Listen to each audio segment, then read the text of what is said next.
Lalu bagaimana tindak lanjut polisi usai menangkap tersangka kasus penculikan balita di Makassar? Kita sudah bersama dengan Kapolrestabes Makassar, Kombes Arya Perdana. Selamat malam, Pak Kapolres. Selamat malam, Mas. Pertama, kami ingin menyampaikan apresiasi sudah bisa membongkar kasus ini dan juga bisa mengembalikan korban kepada keluarga Pak Kapolres, Anda dan jajaran. Ini sejauh ini tindak lanjutnya bagaimana? Kabarnya dibuat tim sus ya? Iya, jadi setelah kami mendapatkan para pelaku, kan memang diakui ada yang sudah menjadi perantara.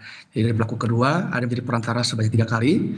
Ada juga yang pelaku ketiga itu menyatakan bahwa sudah 9 kali menjual bayi dan 1 kali menjual anak. Nah, dari hasil keterangan pelaku yang kami dapat ini, kami berupaya untuk berkoordinasi dengan Bareskrim ya untuk melakukan penyelidikan lebih lanjut terkait dengan korban-korban lain atau tindak pidana yang sama dan tetapi masih belum terungkap dari keterangan dari para pelaku.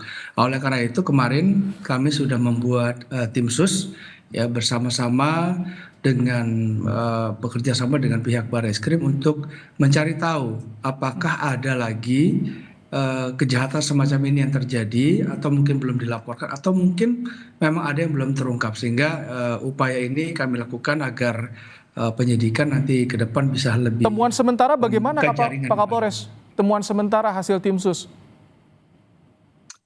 Hasil tim sus ya kami melihat ini ada kecenderungan bahwa jaringan TPPO ini itu tidak hanya di satu kota tetapi sudah lintas provinsi. Nah yang kami dalami juga itu dari akun-akun Facebook. Ya, akun-akun Facebook ini memang mereka menawarkan jasa untuk adopsi. Nah ini kami masih dalami lagi apakah itu terkait dengan pihak-pihak di luar negeri atau hanya di dalam negeri. Ini masih melakukan searching masalah itu. Sampai ada yang mengaku 9 kali melakukan penjualan anak dan juga bayi.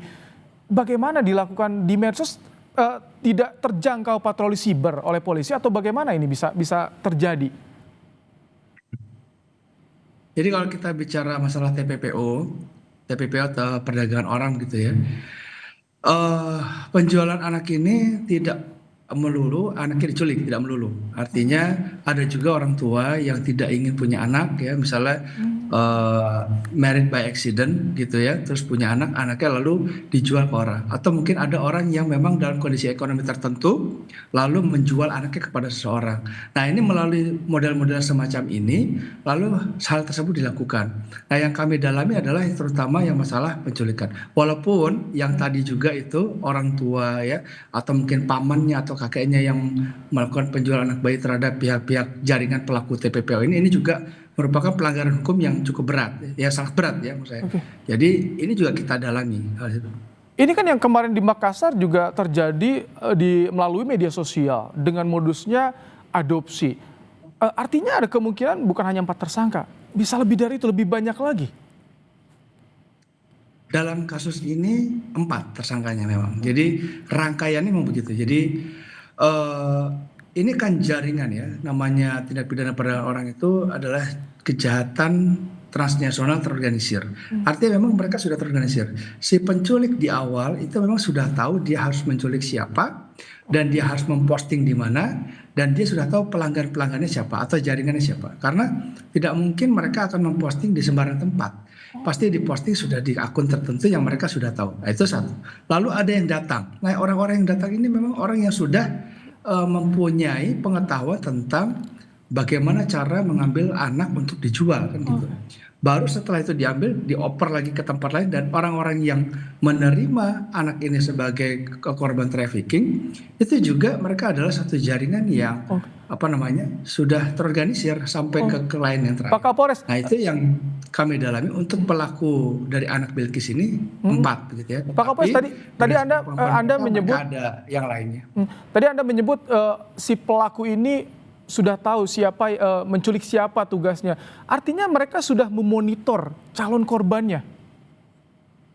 Iya, artinya siapa calon korban itu, bagaimana kondisi korban. Misalnya siapa itu bukan namanya ya, bukan langsung pada orang kita, tapi siapa targetnya. Oh, ini anak-anak yang tidak dalam pengawasan orang tua yang cukup, atau mungkin anak-anak yang mungkin berada di tempat ini. Mereka sudah melakukan survei sebelumnya, karena tidak mungkin tak langsung begitu diambil. Nah, ini kondisinya mereka sudah melakukan perencanaan. Kalau Mas lihat itu kan di CCTV ada si pelaku membawa juga 2 orang Dua anak. orang, iya. Nah, itu memang sudah direncanakan. Kenapa? Karena tidak mungkin dia bisa mengambil seorang korban kalau memang tidak dengan perencanaan yang matang, dan kalau mengambil secara paksa tentu anak akan bereaksi gitu ya, atau mungkin orang sekitar akan bereaksi. Sehingga dipancing melalui anaknya sendiri untuk bermain, lalu diajak untuk jalan gitu ya. Setelah sudah sampai di rumahnya baru dia melakukan aksinya.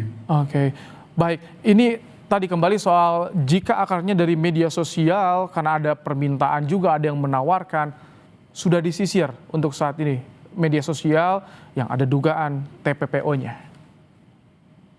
Ya, kami bekerja sama juga dengan Direktorat Cyber gitu ya, untuk melakukan penyisiran terhadap akun-akun yang berpotensi untuk melakukan penjualan orang, khususnya anak gitu ya, dengan modus-modus tertentu. Nah, ini kalau masalah perdagangan orang kan modusnya tidak hanya adopsi, tapi juga dengan modus-modus yang lain. Ada yang penipuan, ada juga yang dengan bujuk rayu, dengan pemaksaan. Itu modusnya banyak gitu ya. Tapi kami untuk patroli cybernya itu kami melakukan juga, tetapi memang terbatas karena kemampuannya, tetapi kerjasama dengan Direktorat Cyber. Oke, terakhir singkat, jadi untuk korban, berapa lagi korban yang saat ini diupayakan untuk bisa dikembalikan pada keluarganya? Apakah sudah ada catatannya, Pak Kapolres?